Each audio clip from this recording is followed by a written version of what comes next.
നമസ്കാരം. നമസ്കാരം. ഇടതുപക്ഷ ജനാധിപത്യ മുന്നണിയുടെ കൺവീനറായിരുന്ന മുൻ മന്ത്രിയായിരുന്ന ഇ.പി. ജയരാജൻ മാധ്യമങ്ങളെ കണ്ടപ്പോൾ ചില തുറന്നു പറച്ചിലുകൾ നടത്തിയിരിക്കുന്നു. ഇടതുപക്ഷത്തിലെ സൗമ്യമായ മുഖം എന്നൊക്കെ വിശേഷിപ്പിക്കാവുന്ന ഒരാൾ, അല്ലെങ്കിൽ പലപ്പോഴും നെറിവോടുകൂടി സംസാരിക്കുന്ന ഒരാൾ, ഇടതുപക്ഷം നെഞ്ചിലേറ്റിക്കൊണ്ട് തന്നെയാണ് എപ്പോഴും ഇ.പി. ജയരാജൻ എന്ന നേതാവ് നടക്കാറുള്ളത്. അദ്ദേഹത്തിന് കാപട്യങ്ങളില്ല. അതുകൊണ്ട് തന്നെ അദ്ദേഹം പലപ്പോഴും തുറന്നു പറയുന്ന പല പ്രസ്താവനകളും വിവാദങ്ങളായി മാറാറുണ്ട്. അത് അദ്ദേഹം പറഞ്ഞതിന് ശേഷമാണ് അദ്ദേഹം അതിൻ്റെ ഭവിഷ്യത്തുകൾ തിരിച്ചറിയുന്നത്. ഇതുപോലെ നിരവധി സംഭവങ്ങൾ ജയരാജനുമായി നമുക്ക് ബന്ധപ്പെടുത്തി ചൂണ്ടിക്കാണിക്കാനാവും. എന്നാൽ ഇപ്പോൾ അദ്ദേഹം നടത്തിയിരിക്കുന്ന ഒരു പ്രസ്താവന കേരളത്തിലെ സമകാലീന രാഷ്ട്രീയ സംഭവങ്ങളുമായി വളരെ ചേർത്ത് വയ്ക്കാവുന്ന കാര്യം തന്നെയാണ്. CPM-ൽ തിരുവായ്ക്ക് എതിർവായില്ലാത്ത ഏകഛത്രാധിപതിയായി വാണിരുന്ന പിണറായി വിജയൻ എന്ന മുൻ മുഖ്യമന്ത്രിയുടെ ഇപ്പോഴത്തെ പ്രതിപക്ഷ നേതാവിനുമായി ബന്ധപ്പെട്ട ചില വിഷയങ്ങളാണ് ഇ.പി. ജയരാജൻ മാധ്യമങ്ങൾക്ക് മുന്നിൽ പങ്കുവച്ചത്. CPM-ന്റെ കേന്ദ്ര കമ്മിറ്റി റിപ്പോർട്ട് പുറത്തു വന്നതിനെ തുടർന്ന് ഈ റിപ്പോർട്ടിൽ പറഞ്ഞിരിക്കുന്ന കാര്യങ്ങളുമായി ബന്ധപ്പെട്ടാണ് മാധ്യമങ്ങൾ ജയരാജനെ കണ്ടപ്പോൾ ചില ചോദ്യങ്ങൾ ചോദിച്ചത്. പിണറായി വിജയനെ നേരിട്ട് വിമർശിക്കാൻ തക്ക രീതിയിൽ പാർട്ടിയിൽ നേതാക്കന്മാർ വളർന്നു എന്നാണ് മാധ്യമങ്ങൾ ഇ.പി. ജയരാജനോട് ചോദിച്ചത്. ആ ചോദ്യം ഇ.പി. ജയരാജന് എവിടെയൊക്കെയോ സ്പർശിച്ചതായി തന്നെയാണ് അദ്ദേഹത്തിൻ്റെ മറുപടി കേട്ടപ്പോൾ മനസ്സിലാക്കാൻ കഴിഞ്ഞത്. പിണറായി എന്നല്ല, CPM-നകത്ത് ഏത് നേതാവിനെയും വിമർശിക്കാനുള്ള ഉൾപ്പാട്ടി ജനാധിപത്യം ആ പാർട്ടിയിലെ അംഗങ്ങൾക്കുണ്ട്. തീർച്ചയായും അത്തരം വിമർശനങ്ങളൊക്കെ പണ്ടും നടന്നിട്ടുണ്ട്, ഇപ്പോഴും നടക്കുന്നുണ്ട്. നിങ്ങൾ മാധ്യമങ്ങൾ ഇപ്പോൾ അറിഞ്ഞത് മാത്രമാണ് എന്നുള്ളതാണ് ഇതിന് പറയാൻ കഴിയുക. അങ്ങനെയെങ്കിൽ പിണറായി വിജയന് എതിരെ ഇപ്പോൾ നടക്കുന്ന കാര്യങ്ങളോട് താങ്കൾ അനുകൂല മനോഭാവം പ്രകടിപ്പിക്കുന്നുണ്ടോ എന്നാണ് വീണ്ടും ചോദിച്ചത്. അതായത് പോളിറ്റ് ബ്യൂറോവിലും കേന്ദ്ര കമ്മിറ്റിയിലും അതുപോലെ സംസ്ഥാന സമിതിയിലുമെല്ലാം പിണറായി വിജയനാണ് അല്ലെങ്കിൽ MP ഗോവിന്ദനാണ് ഈ പാർട്ടിയുടെ ഇപ്പോഴത്തെ പരാജയത്തിന് കാരണക്കാരെന്ന് ചൂണ്ടിക്കാണിക്കപ്പെട്ടിരിക്കുന്ന കാരണങ്ങളോട് താങ്കൾ എങ്ങനെയാണ് പ്രതികരിക്കുന്നത് എന്നുള്ള ചോദ്യത്തിന് ഇ.പി. ജയരാജൻ പറഞ്ഞു, അതെല്ലാം ഈ കമ്മിറ്റിയിൽ വന്ന കാര്യങ്ങളാണല്ലോ, പിന്നെ അത് വീണ്ടും നിങ്ങൾക്കൊരു വാർത്ത ഉണ്ടാക്കാൻ വേണ്ടി ചർച്ച ചെയ്യേണ്ട കാര്യമില്ലല്ലോ എന്നാണ് പറഞ്ഞത്. എന്നാൽ പിണറായി വിജയനെതിരെ എപ്പോഴും വിമർശിക്കാൻ പാർട്ടിയിൽ ആർക്കും ആരെയും വിമർശിക്കാൻ എല്ലാവർക്കും അധികാരമുണ്ട്, അവകാശമുണ്ട്. അതാണ് ഉൾപ്പാട്ടി ജനാധിപത്യം CPM-ന്റെ എന്നാണ് ഇ.പി. ജയരാജൻ പറഞ്ഞത്. ഇതിലൂടെയെല്ലാം ഒരു കാര്യം ജനത്തിന് വ്യക്തമാകുന്നു. പണ്ട് CPM-ലെ നേരത്തെ സൂചിപ്പിച്ചതുപോലെ തിരുവായ്ക്ക് എതിർവായില്ല എന്ന നിലയിൽ പാർട്ടിയെയും ഭരണത്തെയും കൈപ്പിടിയിൽ ഒതുക്കിയിരുന്ന പിണറായി വിജയന് മുഖത്തു നോക്കി സംസാരിക്കാൻ ഒരു രണ്ടാം നിരക്കാരന് ഉണ്ടായിരുന്നില്ല CPM-ൽ കുറേ കാലങ്ങളായി. ഇപ്പോൾ പലരും രംഗത്ത് വന്നിരിക്കുന്നു. അതുതന്നെയാണ് കേന്ദ്ര കമ്മിറ്റി റിപ്പോർട്ടിൻ്റെ അടിസ്ഥാനത്തിൽ മാധ്യമങ്ങൾ ചോദിച്ചപ്പോൾ ഇ.പി. ജയരാജനും തുറന്നു പറഞ്ഞത്. എങ്ങനെയാണ് ഫവാസ് ഇതിനെ നോക്കിക്കാണുന്നത്? എനിക്ക് തോന്നുന്നു CPM-ൽ ഈ പറഞ്ഞ പോലെ ഒരു രണ്ടാം നേതാക്കന്മാർ, ഇപ്പോൾ ഇത്രയും കാലം പിണറായി വിജയൻ എന്ന് പറഞ്ഞ ഒരൊറ്റ നേതാവ് മാത്രമേ ഉണ്ടായിരുന്നുള്ളൂ. സാറ് നേരത്തെ പറഞ്ഞ പോലെ തിരുവായ്ക്ക് എതിർവായില്ലാണ്ട് ആരും എതിർക്കാൻ തൻ്റെ ഇടത്തോടു കൂടി ഒരാളും ഇതേവരെ മുമ്പോട്ട് വന്നിരുന്നില്ല. അങ്ങനെ ആരെങ്കിലും വന്നിട്ടുണ്ടെങ്കിൽ അത് ഈ പറഞ്ഞ പോലെ ഒരു പരിധി വരെ പി. ജയരാജനായിരുന്നു. പക്ഷെ അദ്ദേഹത്തെ കൃത്യമായി ഒതുക്കേണ്ടതുപോലെ ഒതുക്കി രംഗത്ത് വരുന്നത് ഈ പറഞ്ഞ പോലെ പി. ജയരാജന് മാത്രമേ ഉണ്ടായിരുന്നു. അദ്ദേഹത്തെ ആദ്യമായി ഒതുക്കി അവിടെ സേഫാക്കി കണ്ണൂരിൻ്റെ ഒരു ഭാഗത്ത് മൂലൊക്കെ കൊണ്ടുപോയി വെച്ചിട്ടുണ്ടായിരുന്നു. ഇപ്പം പിന്നീട് അദ്ദേഹത്തിന് ശല്യമൊന്നും ഉണ്ടായിരുന്നില്ല. പിന്നീട് ഈ ഇലക്ഷനിൽ മാത്രം ഇത്തരത്തിൽ അദ്ദേഹത്തെക്കാൾ പൊന്തി വരുന്ന ശൈലജ ടീച്ചറൊക്കെ ഉണ്ടായിരുന്നുള്ളൂ. ശൈലജ ടീച്ചറെ ഈ പറഞ്ഞ പോലെ തോൽക്കാൻ വേണ്ടി കുറച്ച് സ്ഥലങ്ങൾ കൊണ്ടുപോയി നിർത്തുന്നു.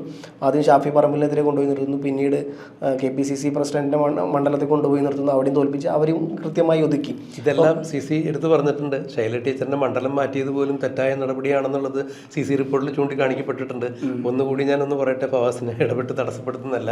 ഇ.പി. ജയരാജൻ പിന്നീട് കൂടുതൽ എന്തെങ്കിലും സംസാരിക്കാതിരിക്കാൻ വേണ്ടി അദ്ദേഹത്തിന് ഖാദി ബോർഡിന്റെ ചെയർമാൻ സ്ഥാനമൊക്കെ കൊടുക്കുകയുണ്ടായി. ഒരു പുതിയ കാറും വാങ്ങിച്ചു കൊടുത്തിട്ടുണ്ടായി ഖാദി ബോർഡിന്.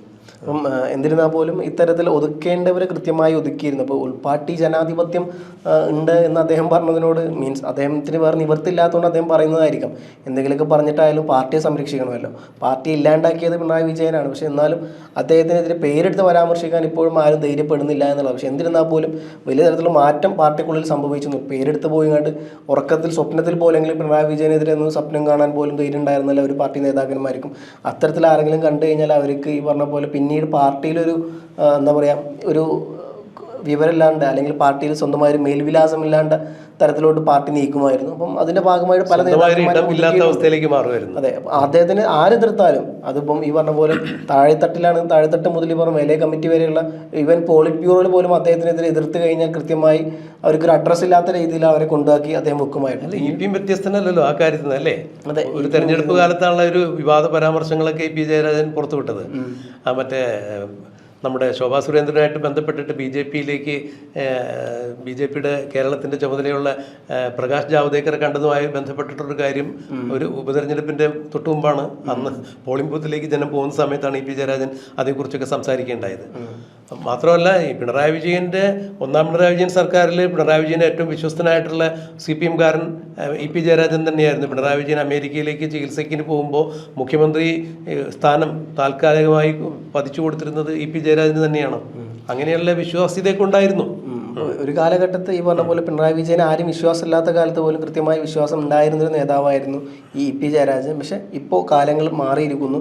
ഈ പറഞ്ഞ പോലെ പാർട്ടിക്കുള്ളിൽ പിണറായി വിജയൻ്റെ ശബ്ദം പതിയെ ഇല്ലാണ്ടാകുന്നു.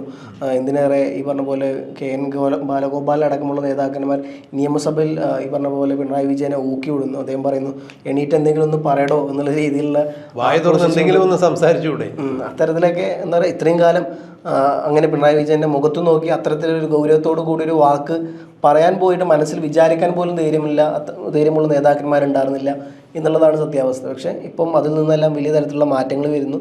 മാത്രമല്ല, CPM-നുള്ളിൽ തന്നെ ഈ പറഞ്ഞ പോലെ മറ്റൊരു CPM ഉൾപ്പെട്ട് രൂപാന്തരപ്പെടുന്നു എന്നുള്ളതും അതിന് ഈ പറഞ്ഞ പോലെ ചുക്കാൻ പിടിച്ചുകൊണ്ട് MA ബേബിയും ഇപ്പം TP നന്ദകുമാർ സാറിനെ പറഞ്ഞിട്ടുണ്ടായിരുന്നു ഒരു വട്ടം. MA ബേബിക്കിനോട് ഞാൻ പലതരത്തിലുള്ള വിയോജിപ്പുകളുണ്ട്, അദ്ദേഹത്തോട് പലതരത്തിലുള്ള കൊമ്പുകോർക്കലുണ്ടായിട്ടുണ്ട്. പക്ഷേ എന്നിരുന്നാൽ പോലും അദ്ദേഹം നല്ലൊരു സംഘടനാ നേതാവാണെന്നുള്ളത് പറയുന്നുണ്ട്. അക്കാര്യത്തിൽ യാതൊരുവിധ സംശയവുമില്ല. അപ്പം ഈ വിഷയത്തിൽ ഇനിയിപ്പോൾ പിണറായി വിജയനെ കൃത്യമായി നിർത്താൻ പറ്റുന്നുണ്ടെങ്കിൽ അത് ഈ പറഞ്ഞ പോലെ MA ബേബിക്ക് മാത്രമേ ഉള്ളൂ.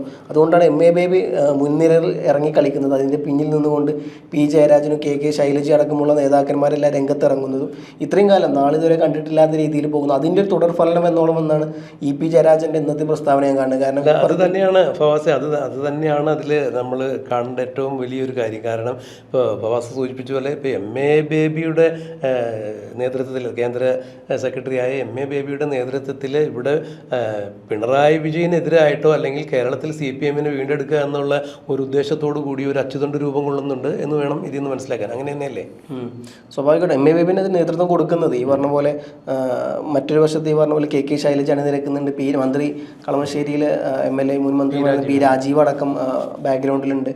മാത്രമല്ല ഈ പറഞ്ഞ പോലെ പല നേതാക്കന്മാരും, ശ്രീമതി ടീച്ചർ അടക്കമുള്ള പല നേതാക്കന്മാരും ഓൾറെഡി രംഗത്തിറങ്ങി കഴിഞ്ഞു. ഒളിഞ്ഞും തെളിഞ്ഞും പിണറായി വിജയനെതിരെ പലതരത്തിൽ പറയുന്നു. അപ്പം അതിൻ്റെ നേരത്തെ ഈ പിണറായി വിജയന്റെ പക്ഷത്ത് ശക്തമായി നിലയുറപ്പിച്ചിരുന്ന നേതാക്കന്മാർ പലരും ഇപ്പോൾ കളം മാറ്റി ചവിട്ടിരിക്കുന്നു ഇല്ലേ. അത് നിലനിൽപ്പിൻ്റെ കൂടി രാഷ്ട്രീയമാണ്. രാഷ്ട്രീയം എന്ന് പറഞ്ഞാൽ എല്ലാ കാലത്തും എപ്പോഴും ഒരുപോലെ ആയിരിക്കണമെന്നില്ല. കാലത്തിനനുസരിച്ച് കോലം മാറണം എന്നുള്ളതാണ്. അപ്പം കണ്ടവൻ അപ്പ എന്ന് വിളിച്ചിട്ടില്ലെങ്കിൽ എവിടെ നിന്നാൽ എൻ്റെ ഭാവി സുരക്ഷിതമാകും, ആ സ്ഥലത്ത് ഞാൻ നിലയുറപ്പിക്കും എന്നുള്ളതല്ലേ. അപ്പം കണ്ടവൻ അപ്പ എന്ന് വിളിച്ചുകൊണ്ട് അങ്ങോട്ടും ഇങ്ങോട്ടും ചാടണം, അതാണ് രാഷ്ട്രീയം. അതാണ് പലപ്പോഴും ഈ പറഞ്ഞ പോലെ നമ്മൾ PC ജോർജിൻ്റെ കാര്യമൊക്കെ എടുത്തു കഴിഞ്ഞാൽ കൃത്യമായിട്ട് മനസ്സിലാകും. ഓരോ രാഷ്ട്രീയ കാലഘട്ടം വരുമ്പോൾ കൃത്യമായി നിലനിൽപ്പില്ല എന്ന് മനസ്സിലാകുമ്പോൾ എങ്ങോട്ടാണോ രാഷ്ട്രീയത്തിൻ്റെ വിധിഗതികൾ പോകുന്നത് അങ്ങോട്ട് ചാടുക എന്നുള്ളതാണ്. ഇപ്പോൾ CPM-നുള്ളിൽ ഈ പറഞ്ഞ പോലെ ആഭ്യന്തര പ്രശ്നം അതിരൂക്ഷമായി നടന്നുകൊണ്ടിരിക്കുന്നു. പിണറായി വിജയൻ പലപ്പോഴായി ഒറ്റപ്പെടുന്ന അവസ്ഥയിലോട്ടെത്തുന്നു. നിയമസഭയിലും, അതായത് നിയമസഭയ്ക്ക് അകത്തും പുറത്തും പാർട്ടിക്കുള്ളിലും പുറത്തും എല്ലായിടത്തും പിണറായി വിജയൻ ഒറ്റപ്പെടുന്നു. മാത്രമല്ല അദ്ദേഹത്തിനെതിരെ ഒരുപാട് കേസുകൾ വരുന്നു. അപ്പം ഇത്തരത്തിൽ ഇനി അദ്ദേഹത്തിന് ഒരു നിവർന്ന് നിൽക്കാനുള്ള ചാൻസ് ഇനി ഉണ്ടെങ്കിൽ തന്നെ അദ്ദേഹത്തിൻ്റെ കേസുമായി ബന്ധപ്പെട്ട് നടക്കാൻ മാത്രമേ ഇനി സമയം ഉണ്ടാവുള്ളൂ. അപ്പം ഇത് ഒതുക്കി നടക്കാനുള്ള സമയം മാത്രമേ. അപ്പം ഇനി അദ്ദേഹത്തിൻ്റെ കൂടെ നടന്നില്ല, അദ്ദേഹത്തിൻ്റെ പുറകിൽ കുട പിടിച്ച് നടന്നിട്ട് വലിയ തരത്തിൽ കാര്യമില്ല എന്നുള്ളത് പല നേതാക്കന്മാരും ഇപ്പോൾ മനസ്സിലാക്കി കഴിഞ്ഞിരിക്കുന്നു.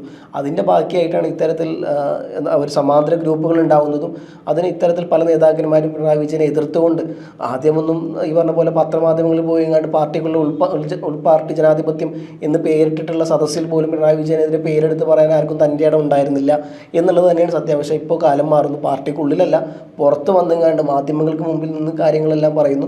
അപ്പം എന്തായാലും എനിക്ക് തോന്നുന്നു പിണറായി വിജയന് ഒരുപാട് കാലം ഇതിനെതിരെ ഇരിക്കാൻ പറ്റില്ല.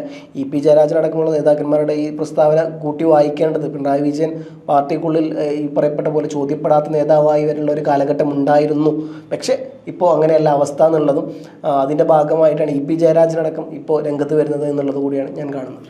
ഇവിടെ മറ്റൊരു വശം കൂടി അതിനുണ്ട്. ഇപ്പോൾ പിണറായി വിജയൻ്റെ അല്ലെങ്കിൽ എം വി ഗോവിന്ദൻ്റെ നയവൈകല്യങ്ങൾ മൂലം പാർട്ടി പരാജയപ്പെട്ടു എന്ന് പറയുന്ന ആ ഒരു വിമർശനങ്ങളും ആരോപണങ്ങളും അവിടെ നിലനിൽക്കുമ്പോൾ തന്നെ CPM സംബന്ധിച്ചിടത്തോളം, ഇടതുപക്ഷത്തെ സംബന്ധിച്ചിടത്തോളം ലോക ഭൂപടത്തിൽ വലിയ സ്ഥാനമുണ്ട്. പ്രത്യേകിച്ച് ഇന്ത്യയുടെ ഭൂപടത്തിൽ CPM കേരളത്തിൽ വലിയൊരു സ്ഥാനമുണ്ട്. കാരണം ലോകത്തിൽ ആദ്യമായി കമ്മ്യൂണിസ്റ്റ് പ്രസ്ഥാനം ബാലറ്റിലൂടെ അധികാരത്തിൽ വന്നത് ഈ കേരളത്തിൽ ആണ് എന്ന് പറയുമ്പോൾ തീർച്ചയായും കമ്മ്യൂണിസ്റ്റ് പ്രസ്ഥാനത്തെ സംബന്ധിച്ചിടത്തോളം കേരളത്തിലെ അധികാരം അല്ലെങ്കിൽ കേരളത്തിലെ ജനങ്ങളുടെ പിന്തുണ വലിയൊരു പ്രസക്തിയുള്ള കാര്യം തന്നെയാണ്. അതാണ് ഇവിടെ നഷ്ടപ്പെട്ടിരിക്കുന്നത്. ചരിത്രത്തിൽ ഇന്നോളം ഇല്ലാത്ത രീതിയിലുള്ളൊരു വലിയൊരു തോൽവിയിലേക്ക് CPM നീങ്ങുന്നു. തോൽവികളിൽ നിന്ന് പാഠം ഉൾക്കൊണ്ട് തന്നെയാണ് എപ്പോഴും ജനാധിപത്യപരമായ രീതിയിൽ എല്ലാ പാർട്ടികളും അധികാരത്തിലേക്കും ഭരണത്തിലേക്കും ഒക്കെ വരിക, നഷ്ടപ്പെട്ട വിശ്വാസ്യത വീണ്ടെടുക്കുക. അത് തന്നെയാണ് ഒരു ജനാധിപത്യ പ്രക്രിയയിൽ ഇലക്ഷൻ എന്നും തെരഞ്ഞെടുപ്പിൽ മാത്രമാണ് അത്രയും ഒരു വിഷയം സംഭവിക്കുക. പക്ഷേ ഇവിടെ ജനങ്ങളിൽ നിന്നും ഈ പാർട്ടി അകന്നു പോയിരിക്കുന്നു എന്നുള്ള തരത്തിലേക്ക് കേന്ദ്ര കമ്മിറ്റിയുടെ ഭാഗത്തു നിന്നും ഒരു വിമർശനം വരുമ്പോൾ നേരത്തെ സൂചിപ്പിച്ചതുപോലെ കേരളത്തിൽ CPM പ്രാധാന്യം വളരെ വലുതാണ്. ബംഗാളിൽ ഈ പാർട്ടി 33 വർഷം ഭരിച്ചില്ലാതെ ആയതുപോയി. പക്ഷേ കേരളത്തിൽ ഒരു കാരണവശാലും അങ്ങനെ കാണാൻ അവർക്ക് സാധിക്കില്ല. കേരളവും CPM തമ്മിൽ അത്രത്തോളം വൈകാരികമായ ഒരു പൊക്കിൾക്കൊടി ബന്ധം തന്നെയുണ്ട്. അപ്പോൾ ജനാധിപത്യപരമായ രീതിയിൽ ഈ ഇടതുപക്ഷത്തെ അധികാരത്തിലേറ്റിയ ഒരു സംസ്ഥാനം എന്ന രീതിയിൽ ആ പാർട്ടി അവിടെ നിലകൊള്ളണം എന്ന് അതിൻ്റെ ഇനി ജീവിച്ചിരിക്കുന്ന അല്ലെങ്കിൽ ഇനിയുമുള്ള യഥാർത്ഥ കമ്മ്യൂണിസ്റ്റുകാർക്ക് ഒരു ആഗ്രഹമുണ്ടെങ്കിൽ ഇപ്പോൾ അത് എങ്ങനെയാണ് ഇല്ലാതെ ആയത്, ആ ഇല്ലാതാക്കിയ ആളുകൾക്കെതിരെയുള്ളൊരു സ്വാഭാവികമായ നടപടി എന്ന രീതിയിലും EP ജയരാജൻ്റെയൊക്കെ ഈ പ്രതികരണത്തെ നമുക്ക് വിലയിരുത്താൻ സാധിക്കില്ലേ? സ്വാഭാവികമായിട്ടും ഈ പറഞ്ഞ പോലെ അദ്ദേഹം ഒറ്റപ്പെടുന്നു എന്നുള്ളതാണ്. പിണറായി വിജയൻ പാർട്ടിക്കുള്ളിൽ ഒറ്റപ്പെടുന്നു എന്നുള്ളതിൻ്റെ ഇപ്പം ഏറ്റവും അവസാനത്തെ ഒരു സന്ദേശം അല്ലെങ്കിൽ ഏറ്റവും അവസാനത്തെ ഒരു മെസ്സേജ് EP ജയരാജൻ്റെ ഭാഗത്തു നിന്ന് വന്നു എന്ന് മാത്രമേ ഉള്ളൂ. ഇനിയിപ്പോൾ ഈ പറഞ്ഞ പോലെ 13 മുതൽ 15 വരെ പാർട്ടിയുടെ വിശാല കമ്മിറ്റി കൂടി ചേരുമ്പോൾ ഒരു കാര്യം ഉറപ്പാണ്, പിണറായി വിജയന് ഒരുപാട് കാലം അതിൽ നിൽക്കാൻ പറ്റില്ല. അദ്ദേഹത്തിനുള്ള പടയൊരുക്കത്തിൻ്റെ ഭാഗമായിട്ട് തന്നെയാണ് EP ജയരാജനടക്കം ഇത്ര ഒളിഞ്ഞും ഭാഗത്തൊന്നുമല്ല, രഹസ്യമായോ അല്ല പരസ്യമായി മാധ്യമങ്ങൾക്ക് മുമ്പിൽ തന്നെ, അതും ഒരുപാട് മാധ്യമങ്ങളും ബൈറ്റ് ക്യാമറയും റിപ്പോർട്ടർമാർ ക്യാമറ പിടിച്ച് നിൽക്കുന്നു, മൈക്ക് കൊടുക്കുന്നു. അപ്പം ഇത്തരത്തിൽ ഒരുപാട് മാധ്യമങ്ങൾക്ക് മുമ്പിലാണ് അദ്ദേഹം ഇത് പരസ്യമായിട്ട് പറയുന്നത്. വിശദമായി അദ്ദേഹം സംസാരിച്ചു. ഏതാണ്ട് 15 മിനിറ്റോളം അദ്ദേഹം സംസാരിക്കേണ്ട മാധ്യമങ്ങളുടെ മുമ്പിൽ. അത് ഒട്ടും എഡിറ്റ് ചെയ്യാതെ നമുക്കിപ്പോൾ മുഖ്യധാരാ മാധ്യമങ്ങളിലെല്ലാം അത് പ്രചരിക്കുന്നുണ്ട്. അപ്പം സ്വാഭാവികമായിട്ടും എനിക്ക് തോന്നുന്നു ഇനി ഒരുപാട് കാലം പിണറായി വിജയൻ അതിൽ നിൽക്കാൻ പറ്റില്ല. സ്വാഭാവികമായിട്ടും അദ്ദേഹത്തിൻ്റെ ചോദ്യം ചെയ്യപ്പെടാത്ത ഒരു കാലഘട്ടം ഉണ്ടായിരുന്നു എന്നുണ്ടെങ്കിൽ അതിപ്പോൾ കഴിഞ്ഞിരിക്കുന്നു. പല നേതാക്കന്മാർ ഒളിഞ്ഞും തെളിഞ്ഞും ഈ പറഞ്ഞ പോലെ ഇപ്പോൾ പിണറായി വിജയനെതിരെ രംഗത്ത് വരുന്നു. മാത്രമല്ല ഇനി ഈ പറഞ്ഞ പോലെ 13 മുതൽ 15 വരെയുള്ള കമ്മിറ്റി കൂടി നിൽക്കുമ്പോൾ പിണറായി വിജയൻ ഇനി ഒരുപാട് കാലം ആ സ്ഥാനത്തിൽ പിടിച്ചിരിക്കാൻ പറ്റില്ല. എന്തായാലും EP ജയരാജനെ പോലെ ഇനിയും ഒരുപാട് നേതാക്കന്മാർ ഇനി ഇപ്പം എല്ലാം നഷ്ടപ്പെട്ട സ്ഥിതിക്ക് ഇനിയിപ്പോൾ ആർക്കും ഒന്നും നോക്കേണ്ട ആവശ്യമില്ല. അപ്പം ഏതായാലും പാർട്ടി കേരളത്തിൽ തീരെ ഇല്ലാണ്ടാവുന്ന അവസ്ഥയിലോട്ട് പോകുന്നു. സ്വാഭാവികമായിട്ടും ഇനി അവരുടെ നിലനിൽപ്പിൻ്റെ രാഷ്ട്രീയം കൂടിയാണിത്. അപ്പം സ്വാഭാവികമായിട്ടും ഇനി പിണറായി വിജയനെതിരെ ഇത്തരത്തിൽ രഹസ്യമായിട്ടല്ല പരസ്യമായി പക്ഷേ പേരെടുത്ത് പറഞ്ഞാലും അത്ഭുതപ്പെടേണ്ടതില്ല എന്നാണ് എനിക്ക് തോന്നുന്നത്.